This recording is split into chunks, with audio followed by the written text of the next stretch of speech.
Okay, so like imagine having all of human knowledge right in your hands. Whoa. Exciting, right? Yeah. But also maybe kind of overwhelming. Definitely. That's kind of the challenge we're diving into today, predicting the future. Yeah. And, we're not alone. Humans have always been fascinated by predicting what's to come. Right.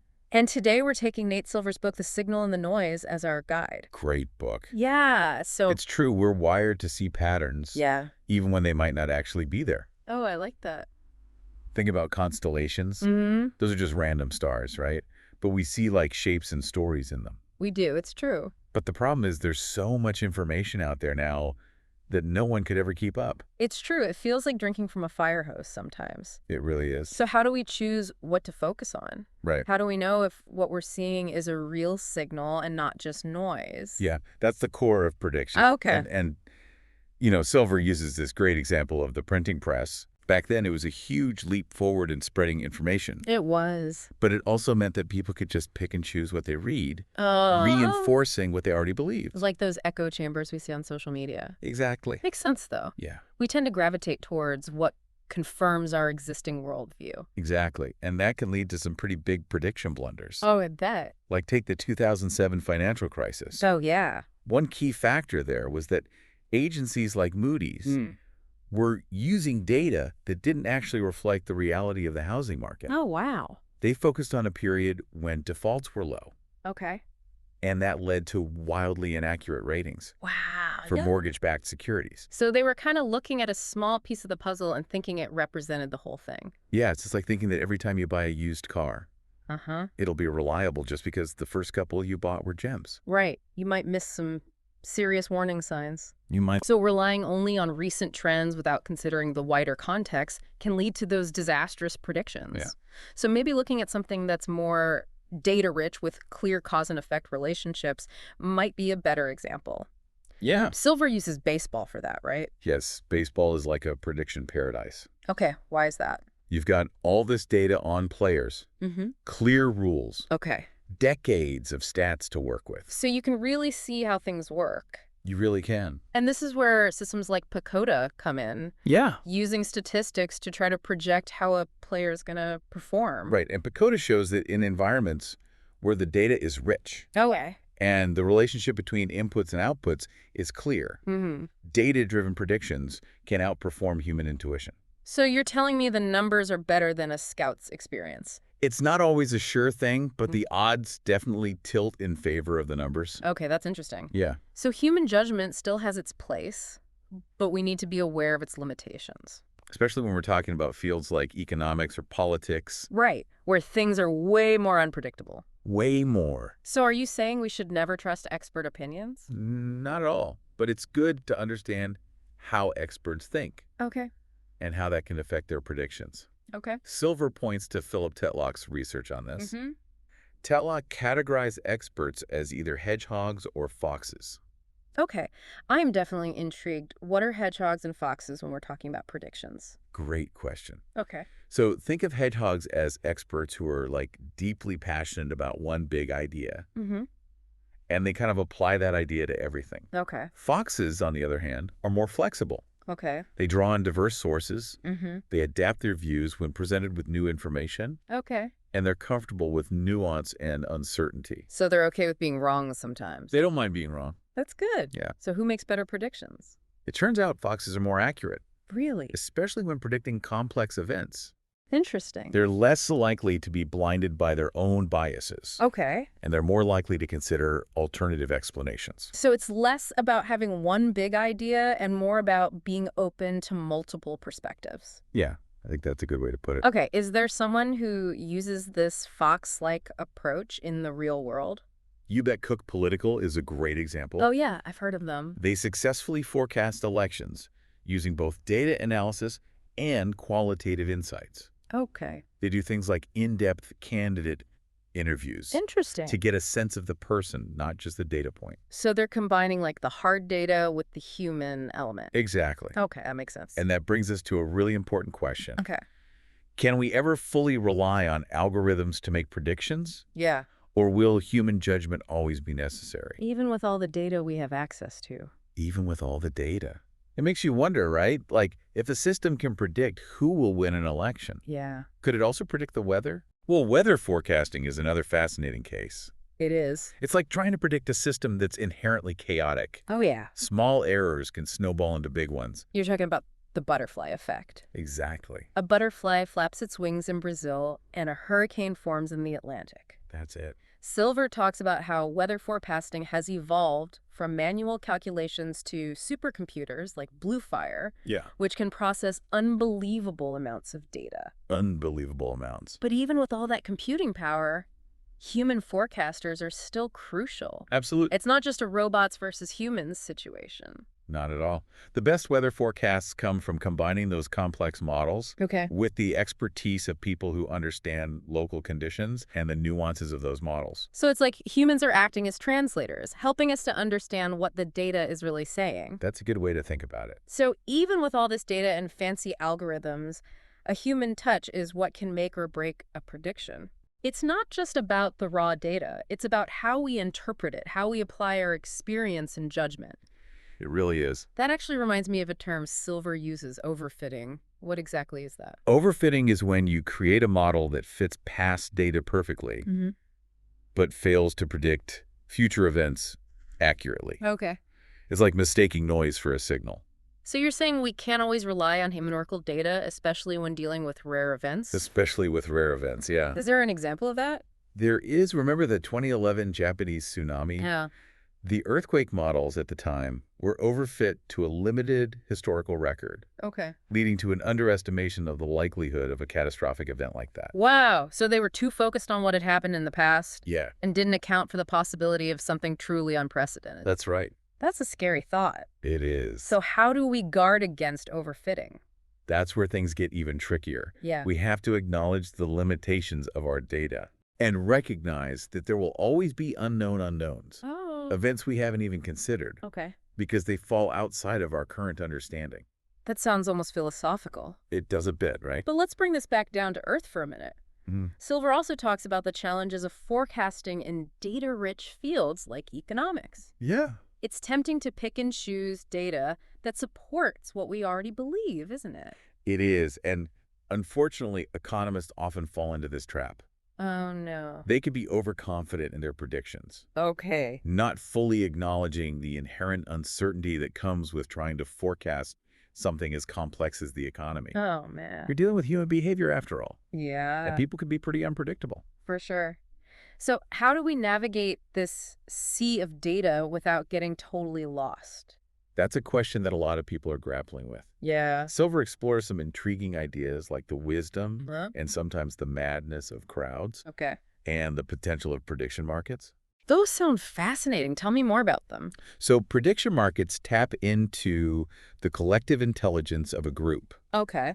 by aggregating information from a diverse pool of people. Mm-hmm. The idea is that the wisdom of the crowd Okay. can often outperform the predictions of even the most knowledgeable experts. So it's like a hive mind for predictions. Kinda, yeah, but even prediction markets aren't foolproof. Oh, of course not. Silver actually shares his own story about losing money in online poker, He did. which shows that even in a seemingly well-defined system, you can't always predict the outcome. There's always that element of chance, There is. the wild card that you can't account for. Yep. Which reminds me, we can't talk about predictions without talking about climate change. You're absolutely right. A hot topic. Climate change is a perfect example of a complex prediction problem. Okay. With huge stakes, Yeah. where we have to consider both scientific data and political agendas. It's a really sensitive topic. It is. People feel very strongly about it. They do. And it's easy to get lost in the noise. Yeah, for sure. But what's important is to separate the signal from the noise. Right. Silver acknowledges that human-caused climate change is real. Okay. But he also highlights the importance of distinguishing between valid scientific critiques Okay. and politically motivated doubt.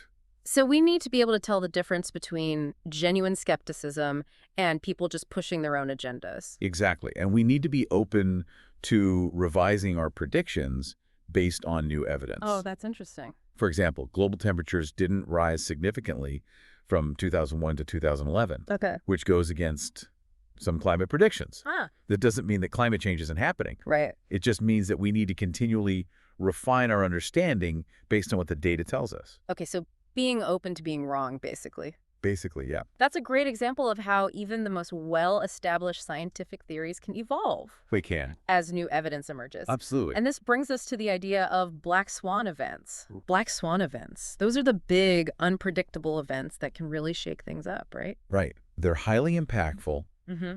but they're nearly impossible to predict based on past data Okay. because they fall so far outside of our normal experience, Like 9/11? or even the COVID-19 pandemic. Exactly. Those were both world-changing events that seemingly came out of nowhere. Yeah, they did. Right. But if they're so unpredictable, how can we even begin to think about them?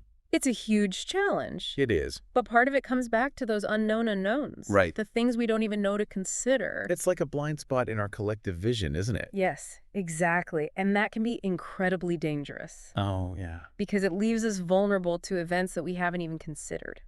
So what can we do? How do we prepare for the unpredictable? But that's a question we'll explore in more depth in the next part of our deep dive. Okay. But for now, let's take a pause and reflect on what we've learned so far about the challenges of prediction. We have covered a lot of ground already. And it's a lot to take in. It is. What stands out to you so far? I think for me, it's this, even in this age of big data, human judgment is still essential Okay. for making accurate predictions. Oh, that's a good takeaway. Algorithms can be incredibly powerful, Yeah, but they're only tools. right. We need human insight to interpret the data, Okay. to connect the dots, and to consider the wider context. So it's a reminder that even with all these advancements in technology, we still need our own critical thinking skills With you. to navigate this complex world. Absolutely. So how can we ensure our judgment isn't clouded by bias or overconfidence? That's a great question, and one that we'll delve into next time. Okay. But for now, maybe you can start by thinking about your own biases, Oh. how they might be shaping your perceptions, Mm-hmm. and how you might be able to mitigate their impact on your own predictions.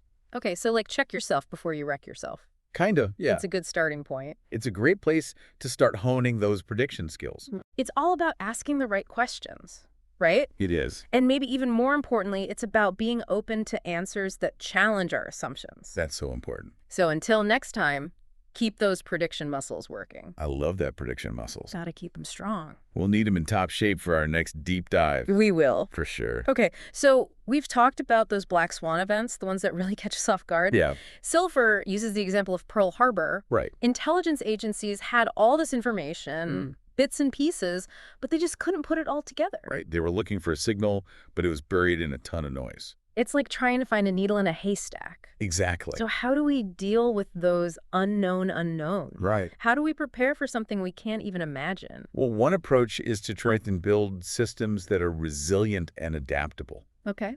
Think of it like designing a building to withstand any kind of storm, Okay. even one you've never seen before. So instead of trying to predict every specific event, We focus on creating systems that can handle a wide range of possibilities. exactly. It's about being prepared for the unexpected. That sounds like a much more practical approach. It is. But let's go back to something you mentioned earlier about the importance of human judgment. Yes. Can you elaborate on that a bit more? Sure. I'm curious how that plays into all of this. One of Silver's main points is that even with all the data and algorithms we have, human judgment is still crucial for making accurate predictions. Okay, why is that? Algorithms can find patterns, Right. but they can't replace that nuanced understanding that humans bring to the table. So we can see things that the machines can't. We can connect the dots in a way that machines, at least for now, can't. It's like having a chef who uses a recipe as a starting point, but then adds their own flair and creativity to make something truly special. Exactly. It's not about humans versus machines. Okay. It's about humans and machines working together. So how do we strike the right balance? That's the question, isn't it? Yeah. How can we make sure our judgment isn't clouded by our own biases or overconfidence? Well, the first step is to be aware of our own biases. Okay. We all have them, whether we realize it or not, I'm sure we do. and they can really distort how we see the world. It's like those optical illusions. Yeah. Where you see one thing, but it's actually something else entirely. Exactly. Our biases can play tricks on us in the same way. Yeah. So what can we do about it? One important thing is to try and cultivate a sense of skepticism. Okay. Not just about the information we're taking in, but also about our own beliefs. About ourselves. We need to be willing to question our assumptions. Right. And be open to alternative perspectives. That's good advice for life in general, It really is. not just for predictions. Absolutely. Another crucial step is to seek out diverse perspectives. Yeah. The more varied our sources of information are, Right. the less likely we are to fall into that echo chamber trap. Exactly. We need to be exposed to different viewpoints, even those we might disagree with. It's about being open-minded, right? Being willing to change our minds when we're presented with new evidence. Absolutely. And this brings us to the concept of calibration. Calibration. I'm not sure I follow. Think of it as how your predictions align with reality. Okay. If you're consistently overestimating or underestimating probabilities, your forecasts are going to be off. Okay. Silver uses the example of a weather forecaster Okay. who always predicts a 50% chance of rain no matter what the actual likelihood is. So they're not really making a prediction at all. They're just hedging their bets. So it's not just about being right or wrong. It's about how confident you are in your prediction. Exactly. And whether that confidence is justified. And being well calibrated means being honest with yourself Okay. about the limits of your knowledge and the inherent uncertainty Right. in any prediction. That makes a lot of sense. It does. So we've talked about data, human judgment, and biases. What else does Silver cover in his book? Well, he also dives into the world of gambling, Gambling. specifically poker, to illustrate the interplay between skill and luck. Okay, that seems like a bit of a jump. It might seem that way, Yeah. but it's a great example of a system that involves both skill and chance, Okay, like the real world. much like the real world. Yeah, Silver was actually a successful online poker player for a while, he was. but he learned that even the best players can go through losing streaks. Yeah, that's true. He compares it to the stock market, All where right. there's always an element of randomness that you just can't control. So even if you have a solid understanding of the game and you make all the right decisions, Yeah, you can still be affected by those unpredictable factors. absolutely. And that's a valuable lesson for any kind of prediction. So it's not just about making the right decisions, it's also about being able to adapt to changing circumstances. Exactly. And being prepared for the unexpected. It's about rolling with the punches, so to speak. I like that. Rolling with the punches. And it's about being humble. Okay. Recognizing that we can't predict the future with 100% accuracy Right. and being willing to learn from our mistakes. So much of this comes back to being comfortable with uncertainty, doesn't it? It does. Being open to new information and constantly refining our understanding of the world. That's a great way to put it. Earlier, you mentioned the danger of mistaking correlation for causation. Yes. Can you give me an example of how that might play out in real life? Sure. A classic example is the correlation between ice cream sales and crime rates. Ice cream and crime, what? In many cities, you'll see that crime rates tend to go up during the summer months, Okay. when ice cream sales are also at their peak. So does that mean eating ice cream causes people to commit crimes? Of course not. Okay, good. The real explanation is that both ice cream sales and crime rates are influenced by a third variable, No, hot weather. that makes sense. People are more likely to be out and about during the summer, Right. which leads to more opportunities for both ice cream vendors Mm-hmm. and, unfortunately, criminals. Okay, so it's not a direct link. It's not. It's like a side effect. It's a correlation, not a causation. It's a good reminder that just because two things happen at the same time Yeah. doesn't mean one causes the other. There might be a hidden connection that we're not seeing. And this is a trap that a lot of people fall into, even experts. Wow. They see a pattern in the data Mm-hmm. and assume there's a causal relationship Okay. without considering the possibility of those confounding variables. So how do we avoid that trap? It requires careful analysis, Okay. critical thinking, Mm-hmm. and a deep understanding of whatever you're studying. Okay. It's not enough to just look at the data. Right. You need to understand the context, Okay. the potential influencing factors, Mm-hmm. and the underlying mechanisms at work. It's about being a detective, right? It is. Looking for clues, piecing together the puzzle, Yeah. and not jumping to conclusions. Exactly. And being willing to test your assumptions. Be open to changing your mind when presented with new evidence. This is all incredibly insightful. I want to shift gears for a minute and talk about something that's been in the news a lot lately.